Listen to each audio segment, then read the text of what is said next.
students. Today let's start the 5th unit of your syllabus, the shell. So shell andre enu? Already you know that shell kernel relationship anta. First unit alli nodidire shell kernel relationship anta. Kernel means it will act as a OS, operating system tara work agutte. So shell andre enu? It interacts with the users in the command na tagondu, so command na kernel ge pass ಮಾಡುತ್ತೆ. That is the work of the shell. So for each and every user there is a shell. ಅಂದ್ರೆ ಎಲ್ಲಾ users ಗೂ ಒಂದೊಂದು shell create ಆಗುತ್ತೆ, but kernel ಮಾತ್ರ ಒಂದೇ ಇರುತ್ತೆ. Okay, so ನಾವು ಅಲ್ಲಿ ಶೆಲ್ ನ ನೋಡಿದ್ವಿ. ಸೊ ಇಲ್ಲಿ ಶೆಲ್ ಹೆಂಗ್ ವರ್ಕ್ ಆಗುತ್ತೆ ಡೀಟೇಲ್ ಆಗಿ ನೋಡೋಣ. Okay, so for example like this, this is the command rm minus r star ಅಂತ. ಸೊ ಶೆಲ್ ಯಾವಾಗ ಬರುತ್ತೆ ಅಂದ್ರೆ ಎಲ್ಲಿ ಮೆಟಾ ಕ್ಯಾರೆಕ್ಟರ್ಸ್ ಯೂಸ್ ಮಾಡ್ತೀವಿ ನಾವು. ಇದು ಕಮಾಂಡ್ ಅಲ್ವಾ, ಸೊ ನಾವು ಇದು ಕೊಟ್ವಿ ಏನಕ್ಕೆ? ಇದು ರಿಮೂವ್ ಮಾಡೋದಕ್ಕೆ, ಫೈಲ್ ನ ರಿಕರ್ಸಿವ್ ಆಗಿ ಫೈಲ್ಸ್ ನ ರಿಮೂವ್ ಮಾಡೋದಕ್ಕೆ. ಅಂದ್ರೆ ಆಲ್ ಫೈಲ್ಸ್ ಅಂತ ಅಲ್ವಾ. ಸ್ಟಾರ್ ಅಂದ್ರೆ ಏನು?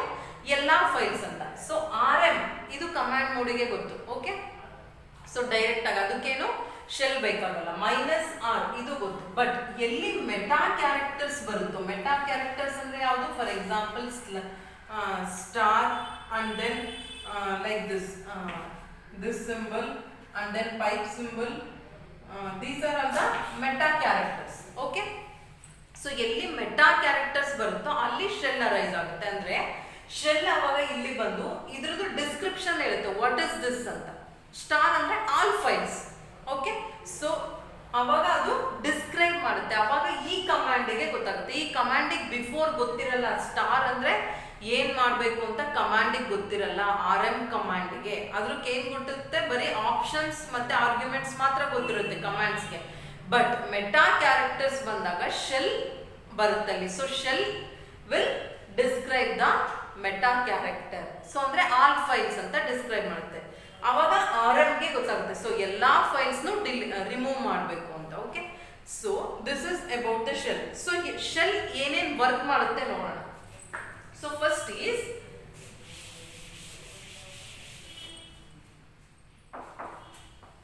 shell work. Shell issues the prompts. First issues prompts. ಅಂದ್ರೆ prompt ಅಂದ್ರೆ ಏನು? ಸೊ prompts ಡೈರೆಕ್ಟ್ ಆಗಿ ಬಂದಿರುತ್ತಲ್ಲ, ಇಲ್ಲಿ ನಾವು ಕಮಾಂಡ್ ನ ಕೊಡ್ಬೇಕಲ್ವಾ. ಸೊ prompt ಅಂತ ಅಂತೀವಿ ಅದಕ್ಕೆ. So shell issues the prompts and waits for a command. So ಇದು prompt ನ ಇಶ್ಯೂ ಮಾಡ್ತು ಶೆಲ್, ಅಂಡ್ ಕಮಾಂಡ್ ನಾವು ಕಮಾಂಡ್ ನ ಎಂಟರ್ ಮಾಡ್ಬೇಕಲ್ಲ, ಅಲ್ಲಿವರೆಗೂ ವೇಟ್ ಮಾಡ್ತಾ ಇರುತ್ತೆ. So shell issues the prompt and weights for the command. Okay, so next is after the command is enter. ಅಂದ್ರೆ ಕಮಾಂಡ್ ಎಂಟರ್ ಆದ್ಮೇಲೆ ನಾವು ಕಮಾಂಡ್ ಎಂಟರ್ ಮಾಡ್ತೀವಿ. So after command is enter, it scans the command line for meta characters. ಅಂದ್ರೆ ಯಾವ್ದಾದ್ರು meta characters ಇದೆಯಾ ಅಂತ check ಮಾಡುತ್ತೆ. Okay, so and expands abbreviations to recreate a simplified command line. So for example, it scans for meta characters anta anti. So meta characters bantu andre eno adra abbreviation ಹೇಳುತ್ತೆ. ಯಾವುದು? Shell. abbreviation ಅಂದ್ರೆ description, ಏನದು star ಅಂದ್ರೆ ಏನು, pipe ಅಂದ್ರೆ ಏನು ಅಂತ explain ಮಾಡುತ್ತೆ. Okay, so that is the work for meta character.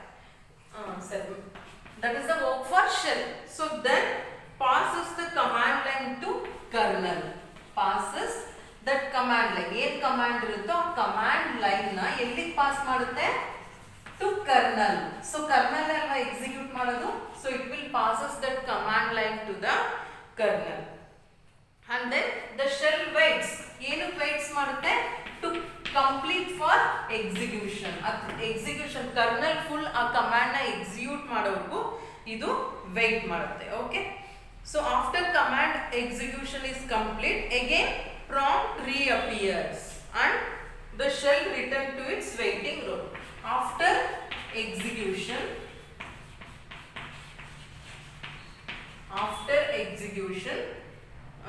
prompt reappears. Prompt reappears. Okay, this is the work for shell. Shell then work first ಇದು issues the prompt and waits for a command. Command ಬಂದ ತಕ್ಷಣ ಏನು ಮಾಡುತ್ತೆ? Meta characters ಇದೆಯಾ ಅಂತ scan ಮಾಡುತ್ತೆ. So meta characters ಇದ್ರೆ ಅದರ ಅಬ್ರಿವಿಯೇಷನ್ ಕಮಾಂಡ್ ಇರುತ್ತೆ and then that command line will send to the kernel. So ಮತ್ತೆ ವೇಟ್ ಮಾಡ್ತಾ ಇರುತ್ತೆ ಎಲ್ಲಿವರೆಗೂ ಎಕ್ಸಿಕ್ಯೂಷನ್ ಕಂಪ್ಲೀಟ್ ಆಗೋದು. ಸೊ ಎಕ್ಸಿಕ್ಯೂಷನ್ ಕಂಪ್ಲೀಟ್ ಆದ್ಮೇಲೆ ಮತ್ತೆ ಪ್ರಾಂಪ್ಟ್ ನ ಪ್ರೊವೈಡ್ ಮಾಡ್ತಿದ್ದು. So this is the work of the shell. Okay, shell ಅಂದ್ರೆ ಇದು. So next shell offerings. So shell offerings ಅಂದ್ರೆ ಎಷ್ಟು ತರ ಶೆಲ್ಸ್ ಇರುತ್ತೆ ಅಂತ. Okay,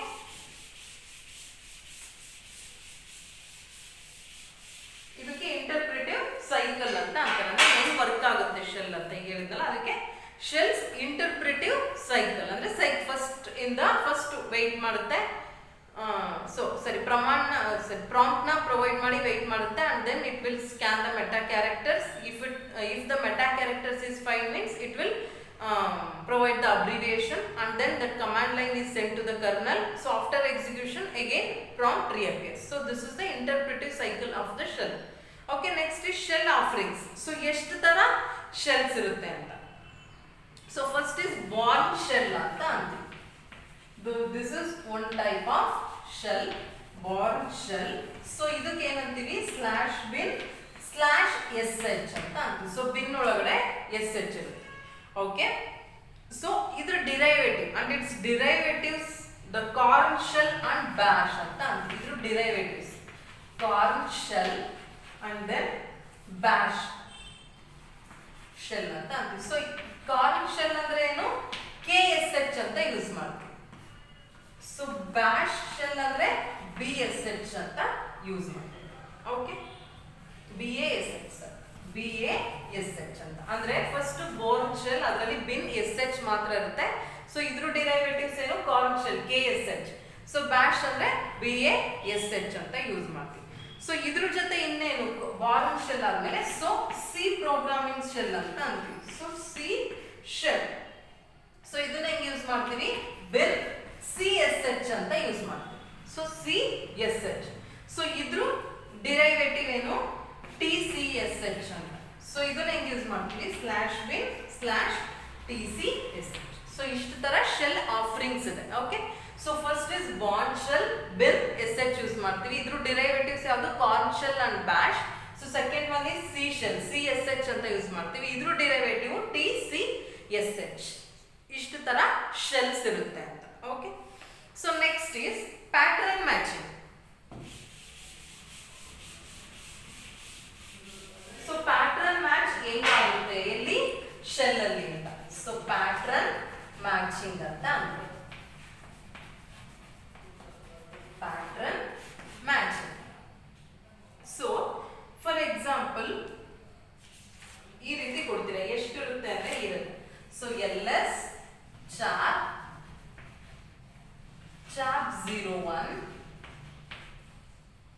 so chap 02, chap 03 and then chap X, so chap Y ಅಂತ ಅಂತೀವಿ. ಸೊ ಇಷ್ಟು ತರ ಇರುತ್ತೆ, ಫೈಲ್ ನೇಮ್ಸ್ ಇಷ್ಟು ತರ ಇದೆ. ಸೊ LS ಅಂತ ಕೊಟ್ಟು ಈ ರೀತಿ ಕೊಡ್ತೀವಿ ನಾವು. ಸೊ ನೀವು ಪ್ಯಾಟರ್ನ್ ಮ್ಯಾಚ್ ಹೆಂಗ್ ಮಾಡ್ತೀರಾ ಅಂತ. ಸೊ ಸ್ಟಾರ್ ಮತ್ತೆ ಕ್ವಶನ್ ಮಾರ್ಕ್ ಎರಡು ತರ ಇದೆ. ಏನಕ್ಕೆ, ಪ್ಯಾಟರ್ನ್ ಮ್ಯಾಚ್ ಮಾಡಕ್ಕೆ. ಸೊ ಫಾರ್ ಎಕ್ಸಾಂಪಲ್, ಸೊ ಇದೆಲ್ಲ ಸಲ ಸೊ ಇಷ್ಟು ತರ ಫೈಲ್ಸ್ ಇದೆ ಇಲ್ಲಿ ನಿಮ್ ಟರ್ಮಿನಲ್. ಸೊ ನೀವು $LS ಫೈಲ್ ನ ಲಿಸ್ಟ್ ಮಾಡಬೇಕು ಅಂದ್ರೆ ಯಾವ ಕಮಾಂಡ್ ಯೂಸ್ ಮಾಡ್ತೀರಾ, LS ಕಮಾಂಡ್ ನ ಯೂಸ್ ಮಾಡ್ತೀರಾ. So chop star pattern matching ಅಂದ್ರೆ ಏನು.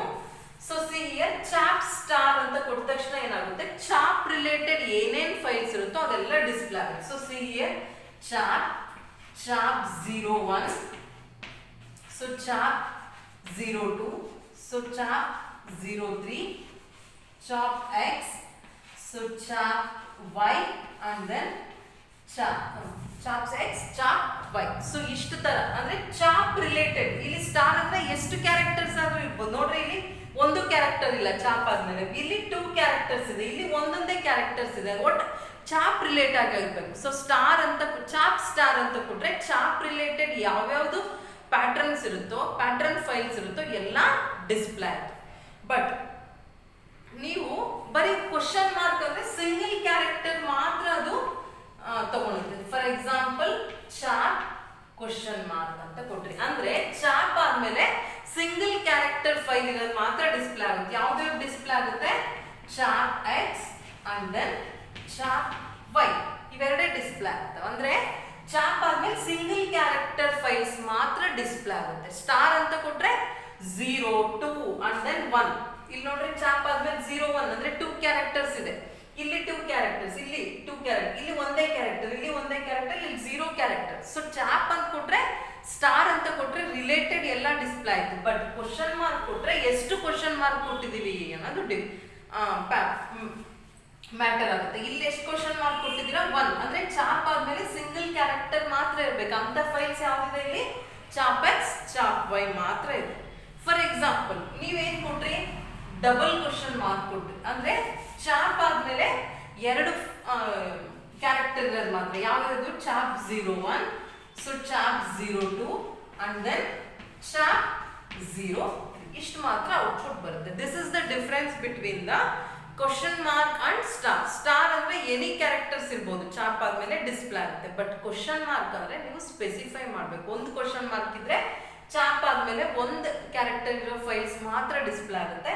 2 ಕ್ವಶನ್ ಮಾರ್ಕ್ಸ್ ಕೊಟ್ರೆ 2 ಕ್ಯಾರೆಕ್ಟರ್ಸ್ ಇರೋ ಫೈಲ್ಸ್ ನೇಮ್ ಮಾತ್ರ ಡಿಸ್ಪ್ಲೇ ಆಗುತ್ತೆ. This is the difference between star and question mark. So next is matching the dot.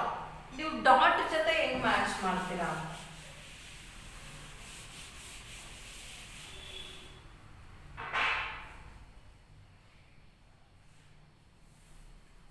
Example ಈ ತರ ಕೊಡ್ಬೇಕು. ಡಾಲರ್ ಅಂದ್ರೆ ಪ್ರಾಂಪ್ಟ್, ಎಲ್ಎಸ್ ಅಂದ್ರೆ list files, dot question mark 3 question mark star ಅಂತ ಕೊಟ್ಟಿದ್ದಾರೆ. ಅಂದ್ರೆ ಡಾಟ್ ಇಂದ ಎಕ್ಸ್ಟೆನ್ಷನ್ ಆಗೋ ಫೈಲ್ಸ್ ನೇಮ್ ಬೇಕು ನಿಮಗೆ. ಅಂದ್ರೆ ಡಾಟ್ ಆದ್ಮೇಲೆ ಎಷ್ಟೋ ಕ್ಯಾರೆಕ್ಟರ್ಸ್ ಇರುತ್ತೆ. ಇಲ್ಲಿ 3 ಕ್ವಶನ್ ಮಾರ್ಕ್ ಕೊಟ್ಟು ಸ್ಟಾರ್ ಕೊಟ್ಟಿದ್ದೀವಿ ಅಂದ್ರೆ ಎಷ್ಟಾರು ಕ್ಯಾರೆಕ್ಟರ್ಸ್ ಇರ್ಬೋದು ಅಂತ. Okay, so like this. So ಯಾವ್ಯಾವ್ದು ಬರುತ್ತೆ ಅವಾಗ ಡಾಟ್ ಇಂದ ಯಾವ್ದಾವ್ದು ಫೈಲ್ ನೇಮ್ ಸ್ಟಾರ್ಟ್ ಆಗುತ್ತೋ ಅದೆಲ್ಲ ಡಿಸ್ಪ್ಲೇ ಆಗುತ್ತೆ. For example dot bash profile, dot exrc, dot exrc. So dot profile ಅಂದ್ರೆ ಡಾಟ್ ಇಂದ ಯಾವ್ಯಾವ ನೇಮ್ ಫೈಲ್ ನೇಮ್ ಸ್ಟಾರ್ಟ್ ಆಗಿರುತ್ತೋ ಅದೆಲ್ಲ ಡಿಸ್ಪ್ಲೇ ಆಗುತ್ತೆ. ಅದಕ್ಕೆ ನೀವು ಡಾಟ್ ಕೊಟ್ಟು ಸ್ಟಾರ್ ಆದ್ರೂ ಕೊಡ್ಬೋದು ಅಥವಾ ಕ್ವಶನ್ ಮಾರ್ಕ್ ಆದ್ರೂ ಕೊಡ್ಬೋದು. ಸೊ ಇದು ಒಂಥರ. ಬಟ್ ನೀವು ಇನ್ನೊಂಥರ ಡಾಟ್ ಇರುತ್ತೆ. ಫಾರ್ ಎಕ್ಸಾಂಪಲ್ ಡಾಟ್ ಇಂದಲೇ ಸ್ಟಾರ್ಟ್ ಆಗೋದು ಒಂಥರ. ಇದು ಎಂಪ್ಲಾಯಿ ಡಾಟ್ LST ಅಂತ ಅಂತೀವಿ. ಅಂದ್ರೆ ಮಿಡಲ್ ಅಲ್ಲಿ ಡಾಟ್ ಬಂದಿದೆ. ಇದನ್ನ ಹೆಂಗೆ ನೀವು ಫೈಂಡ್ ಮಾಡ್ತೀರಾ? So like this, see here, ಈ ರೀತಿ ಕೊಡ್ಬೇಕು. ಸೊ ಡಾಲರ್ LS ಫಸ್ಟ್ ಏನಿರುತ್ತೆ? EMP star LST. ಸೊ ಅಂದ್ರೆ EMP LST, EMP dot LST ಆಗಿರ್ಬೋದು, EMP 1 LST, 2 LST ಏನಾದ್ರೂ ಆಗಿರ್ಬೋದು. ಒಟ್ಟು EMP ಆದ್ಮೇಲೆ ಇಲ್ಲಿ ಏನೋ ಒಂದು ಕ್ಯಾರೆಕ್ಟರ್ ಬೇಕು, ಅದಾದ್ಮೇಲೆ LST, ಇದು ಒಂದು file. So next EMP 1 LST ಅಂದ್ರೆ ಇದು ಸ್ಟಾರ್ ಅಂದ್ರೆ ಏನಾದ್ರು ಆಗಿರ್ಬೋದು, dot 1 any operator. But first 3 characters EMP ಆಗಿರ್ಬೇಕು, ಲಾಸ್ಟ್ ಕ್ಯಾರೆಕ್ಟರ್ LST ಆಗಿರ್ಬೇಕು. ಆ ತರ ರಿಲೇಟೆಡ್ ಫೈಲ್ಸ್ ನ ನಾವು ಇದು ಮಾಡ್ತೇವೆ. So see here EMP 2 LST. Okay, ಅಂದ್ರೆ ನೀವು ಮಿಡಲ್ ಅಲ್ಲಿ ಯಾವುದೋ ಒಂದು ಪ್ಯಾಟರ್ನ್ ಸ್ಟ್ರಿಂಗ್ ನ ಮ್ಯಾಚ್ ಮಾಡಬೇಕು ಅಂದ್ರೆ at that time you have to use the star in the middle between the characters. Okay, so ಇದು ಮ್ಯಾಚಿಂಗ್ ದ ಡಾಟ್ ಅಂತ ಅಂತೀವಿ. So next is character class. So ಈ ರೀತಿ ಇರುತ್ತೆ.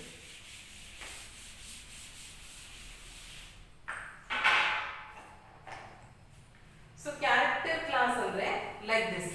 ಸೊ ಡಾಲರ್ LS ಶಾರ್ಪ್ 0 ಅಂತ ಕೊಡ್ತೀರಾ. ಅಂದ್ರೆ 0 ಇಂದ ಸ್ಟಾರ್ಟ್ ಆಗಬೇಕು.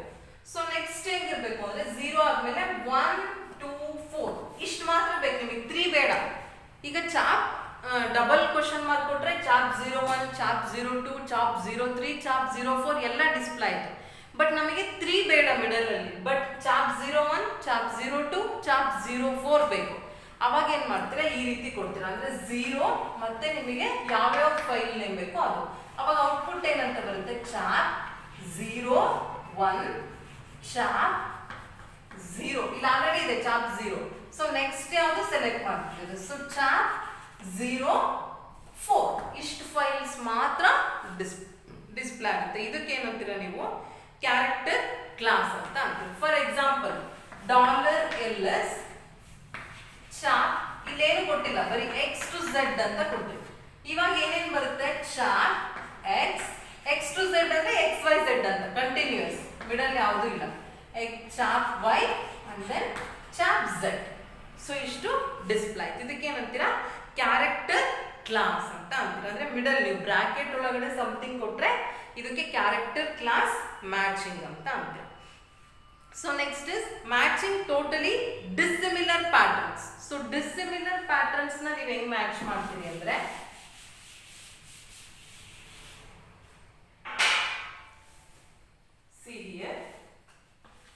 CP ಹೋಮ್ ಯಾವ ಡೈರೆಕ್ಟರಿಯಲ್ಲಿ ವರ್ಕ್ ಮಾಡ್ತಿರ್ತೀರ ಯೂಸರ್ ನೇಮ್ ABC. ಸೊ ನೀವೇನ್ ಮಾಡಿದ್ರಿ ಇಲ್ಲಿ project HTML and then scripts start ಅಂದ್ರೆ ಅದರಲ್ಲಿ ಯಾವುದರ work this copies files from 3 directives. ಅಂದ್ರೆ ಯಾವ್ಯಾವ ಡೈರೆಕ್ಟರೀಸ್ project HTML script are the directories. ಯಾವ ಕಮಾಂಡ್ ಯೂಸ್ ಮಾಡಿದೀವಿ CP ಕಮಾಂಡ್. So this will copies all files from 3 directories to the current directory. current directory ಯಾವ್ದು ಹೋಮ್ ABC. ಸೊ ಇದರಲ್ಲಿರೋ ಎಲ್ಲಾ files star ಅಂದ್ರೆ ಏನು ಎಲ್ಲಾ ಫೈಲ್ಸ್ ಇದೆಲ್ಲ ಎಲ್ಲಿಗೆ ಬರುತ್ತೆ ಕರೆಂಟ್ ಡೈರೆಕ್ಟರಿಗೆ ಬರುತ್ತೆ. ಓಕೆ, ಸೊ ಇದಕ್ಕೆ ಏನಂತೀವಿ ಮ್ಯಾಚಿಂಗ್ ಟೋಟಲಿ ಡಿಸ್ಸಿಮಿಲರ್ ಪ್ಯಾಟರ್ನ್ಸ್. ನಿಮಗೆ ಯಾವುದೇ ಪ್ಯಾಟರ್ನ್ ಬೇಕಾಗಿಲ್ಲ, ಇದರಲ್ಲಿರೋ ಎಲ್ಲಾ ಫೈಲ್ಸ್ ಬೇಕಷ್ಟೇ. ಸೊ ಅವಾಗ ನೀವೇನ್ ಮಾಡ್ತೀರಿ ಈ ರೀತಿ ಕೊಡ್ತೀರಿ project with in the braces projects HTML script star ಅಂತ ಕೊಡ್ತೀರಾ. ಸೊ ಅವಾಗ ಇದರಲ್ಲಿರೋ ಫೈಲ್ಸ್ ಎಲ್ಲ ಎಲ್ಲಿಗೆ ಬರುತ್ತೆ ಕರೆಂಟ್ ಡೈರೆಕ್ಟರಿಗೆ ಬರುತ್ತೆ. ಸೊ ನೆಕ್ಸ್ಟ್ ನೋಡೋಣ ಸಮ್ ರೌಂಡಿಂಗ್ ಅಪ್ ಅಂದ್ರೆ ಎಷ್ಟೆಷ್ಟು ತರ ಇರುತ್ತೆ ಅಂತ ಪ್ಯಾಟರ್ನ್ ಮ್ಯಾಚಿಂಗ್ ಯಾವ್ಯಾವ ತರ ಇರುತ್ತೆ ಅಂತ ಸಿ ಹಿಯರ್ ls star.c ಅಂದ್ರೆ ಏನು list all files with extension .c. ನೀವು ಯಾವ್ದಾದ್ರು ಇರ್ಬೋದು ಪ್ರೋಗ್ರಾಮ್ 1.c 2.c 3.c ಅಥವಾ ಯಾವುದೋ ಒಂದು search.c ಎಷ್ಟು ತರ .c ಎಕ್ಸ್ಟೆನ್ಷನ್ ಯಾವ್ಯಾವ ಫೈಲ್ಸ್ ಇರುತ್ತೋ ಎಲ್ಲ ಲಿಸ್ಟ್ ಆಗುತ್ತೆ. ಸ್ಟಾರ್ ಅಂದ್ರೆ ಏನು all files extension with .c. Okay, so next for example like this mv star/bin means moves all files to bin subdirectory of parent. Double dot ಅಂದ್ರೆ ಏನು ಪೇರೆಂಟ್ ಡೈರೆಕ್ಟರಿ. ಸೊ ಪೇರೆಂಟ್ ಡೈರೆಕ್ಟರಿಯಲ್ಲಿರೋ ಎಲ್ಲಾ files, ಇದು star ಅಂದ್ರೆ ಏನು all files ಎಲ್ಲ ಎಲ್ಲಿ move ಆಗುತ್ತೆ bin ಡೈರೆಕ್ಟರಿಗೆ move ಆಗುತ್ತೆ. mv ಅಂದ್ರೆ ಏನು move. So next is cp foo to foo star means copy the contents from foo to foo star file. Okay, so next cp ಎಷ್ಟು ಕ್ವಶನ್ ಮಾರ್ಕ್ ಹಾಕಿದ್ದೀರಾ ನೋಡ್ರಿ 4 question mark ಹಾಕಿದ್ದೀರಾ. props. So cp ಅಂದ್ರೆ ಏನು copies ಎಲ್ಲಿ copy ಆಗುತ್ತೆ to ಪ್ರಾಕ್ಸ್ directory. So ಇದು ಏನು ಪೇರೆಂಟ್ ಡೈರೆಕ್ಟರಿ ಇಂದ ಬಿನ್ ಸ್ಲಾಶ್ ಆದ್ಮೇಲೆ ಸೊ ಲಾಸ್ಟಿಗೆ ಏನ್ ಕೊಟ್ಟಿರ್ತೀರಾ ಅದು ಟಾರ್ಗೆಟ್. ಓಕೆ, ಸೊ ಎಲ್ಲಿ ಕಾಪಿ ಆಗುತ್ತೆ ಎಲ್ಲಾ ಫೈಲ್ಸ್. ಸಿ ಪಿ ಅಂದ್ರೆ ಏನು ಕಾಪೀಸ್ ಎಲ್ಲಾ ಫೈಲ್ಸ್ ಎಲ್ಲಿಗೆ ಪ್ರಾಕ್ಸಿಗೆ. ಸೊ ಏನ್ ಇಲ್ಲಿ ಕಂಡೀಷನ್ ಅಂದ್ರೆ files with 4 character names. For example chap EXRC ಯಾವ್ಯಾವ ಫೈಲ್ ನೇಮ್ 4 ಕ್ಯಾರೆಕ್ಟರ್ಸ್ ಇರುತ್ತೋ ಅಂತ ಫೈಲ್ ಕಂಟೆಂಟ್ಸ್ ಫೈಲ್ಸ್ ಎಲ್ಲ ಎಲ್ಲಿಗೆ ಮೂವ್ ಆಗುತ್ತೆ ಪ್ರಾಕ್ಸ್ ಡೈರೆಕ್ಟರಿಗೆ ಮೂವ್ ಆಗುತ್ತೆ. ಅಂಡರ್ಸ್ಟುಡ್? ಫುಲ್ 4 ಕ್ಯಾರೆಕ್ಟರ್ಸ್ ಫೈಲ್ ಮಾತ್ರ. ಚಾಪ್ 01 ಆಗಲ್ಲ, ಯಾಕೆಂದ್ರೆ ಅದು 6 characters file. Okay, so next LP not 0 to 1 0 to 9. Okay, ಅಂದ್ರೆ ಏನು LP ಅಂದ್ರೆ ಏನು you have to print the files. ಯಾವ್ಯಾವ ಫೈಲು ಫಾರ್ ಎಕ್ಸಾಂಪಲ್ ನೋಟ್ 01 ಇಂದ ನೋಟ್ 19 ವರೆಗೆ ಎಲ್ಲ ಕಾಂಬಿನೇಷನ್ ಫೈಲ್ಸ್ ಏನಾಗುತ್ತೆ ಪ್ರಿಂಟ್ ಆಗುತ್ತೆ. LP note 01 09. ಸೊ ಇಷ್ಟು ತರ ಪ್ಯಾಟರ್ನ್ ಮ್ಯಾಚಿಂಗ್ಸ್ ಇರುತ್ತೆ. Okay, so this is about the pattern matching. In the next class let's see the escaping and quoting. Okay, thank you.